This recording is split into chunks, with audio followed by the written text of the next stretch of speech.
Natuloy ang Yaki wedding kanina, pero wala raw bisa ang kasal dahil peke pala ang pastor. Trending na naman yan sa social media. At base sa Twitter stats, umagupot sa mahigit 2 milyon ang tweets gamit ang hashtag Aldab against all odds. Narito ang chika ni Nelson Canlas.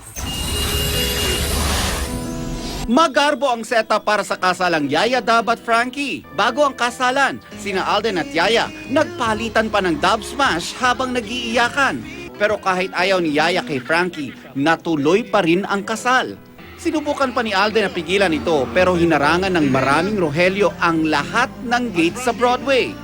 At tinatanggap ang pag-ibig ni Frankie. Hindi gaya nung una, natapos ang Yaki wedding ngayon.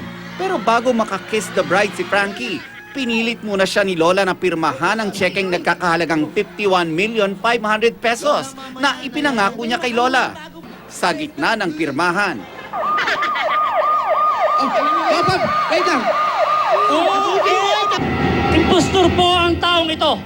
Impostor, Wala po siyang kapangyarihang magsagawa ng kasal. Malapit na ba? Bakit? Anong oras, Lola? si Dr. Taning na nagtaning kay Lola, peke rin pala. Walang sakit si Lola. Pinayaran niya ako para sabihin ko yun. Inamin naman ni Lola na plinano niya ang lahat para makakuha siya ng pera kay Frankie, pantubos ng diaring na nakaw sa kanya. Bakit? Sa tingin mo, gusto ko ang kasalang ito! Ang pag-ibig ay nararamdaman, hindi binibili! Ipinaglalaban! Iniingatan! At ipinagkakaloob sa tamang panahon. Dahil sa nangyari, happy na ulit ang Aldab. At ito namang si Lola, ang hashtag nga ng Aldab Nation na Aldab against all odds, #1 worldwide at sa Philippines. Barangay Aldab din daw ang mga taga-barangay Pinyahan sa Quezon City.